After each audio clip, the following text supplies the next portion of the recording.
এইমাত্র পাওয়া খবর, আসন্ন টি-20 বিশ্বকাপে বাংলাদেশের পরিবর্তে স্কটল্যান্ডকে যুক্ত করল আইসিসি। ক্রিকেট ভিত্তিক ওয়েবসাইট ক্রিকবাজ আইসিসির বরাতে জানিয়েছে এই খবর। এই মুহূর্তে বাংলাদেশ ক্রিকেট বোর্ডে রয়েছেন সহকর্মী মামুনুর রশিদ। আমরা সরাসরি যুক্ত হব তার সাথে।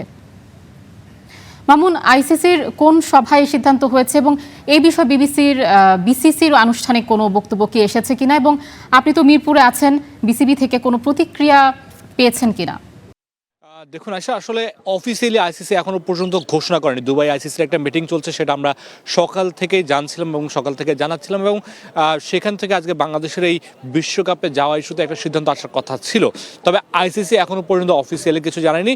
ক্রিকবাজ ইন্টারন্যাশনাল ক্রিকেট মিডিয়া, ভারতীয় একটি গণমাধ্যম বা একটি ওয়েবসাইট, ক্রিকেট ওয়েবসাইট, জনপ্রিয় ওয়েবসাইট, তারা আসলে নিউজটি ব্রেক করেছে যে বাংলাদেশের পরিবর্তে স্কটল্যান্ডকে বাংলাদেশের স্থলাভিষিক্ত করা হয়েছে, এবং এরকমটাই হওয়ার সম্ভাবনা সবচেয়ে বেশি। আরেকটা বিষয় আমরা জানতে পেরেছি যে স্কটল্যান্ডের সাথে আইসিসির দল থেকে বা আইসিসি থেকে যোগাযোগ করা হয়েছে, তাদেরকে প্রস্তুত থাকতে বলা হয়েছে বিশ্বকাপ খেলার জন্য। কলকাতায় যে ম্যাচগুলো আছে সেগুলো এবং পরবর্তীতে অন্যান্য যে ম্যাচগুলো আছে সেগুলো খেলার জন্য স্কটল্যান্ডের প্রস্তুত থাকতে বলা হয়েছে। তবে অফিসিয়ালি যে সিদ্ধান্ত বা অফিসিয়ালি যে ঘোষণা সেটা এখনো পর্যন্ত আইসিসি থেকে আসেনি। এবং বাংলাদেশ ক্রিকেট বোর্ডের সাথে আমি কয়েকজন, আপনি জানেন যে আমার ঠিক পিছনটাতে বাংলাদেশ ক্রিকেট বোর্ডের বোর্ড সভা চলছে, জরুরি বোর্ড সভা চলছে। সেখানে বাংলাদেশ ক্রিকেট বোর্ডের প্রেসিডেন্ট থেকে শুরু করে সব পরিচালকরাই আছেন।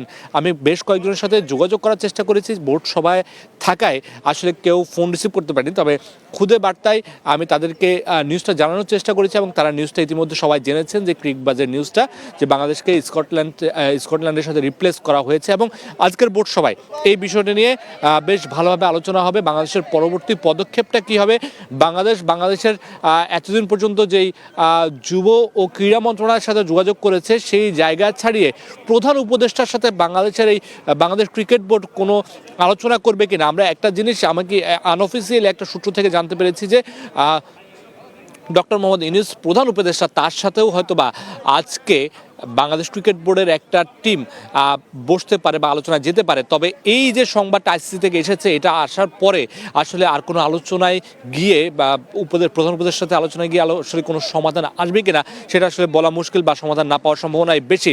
তবে আজকের যে বিসিবির যে বোর্ড মিটিংটা চলছে, সেখান থেকে নিশ্চয়ই অনেকগুলো আউটকাম আসবে, আমরা সেখান থেকে জানতে পারবো। বোর্ড মিটিং আলোচনা হবে, প্রেসিডেন্ট বা সহসভাপতি যারা আছেন, ওনারা যারা আছেন, তারা কি সিদ্ধান্ত নেয় এবং পরবর্তীতে কোনো আইনি পদক্ষেপ নেয় কিনা আইসিসির বিপক্ষে বাংলাদেশ ক্রিকেট বোর্ড, সেটাও নিশ্চয়ই আমরা জানতে পারবো, এবং সেটাও নিশ্চয়ই আমাদের দর্শকদেরকে জানাতে পারবো বোর্ড মিটিংটা শেষ হলে।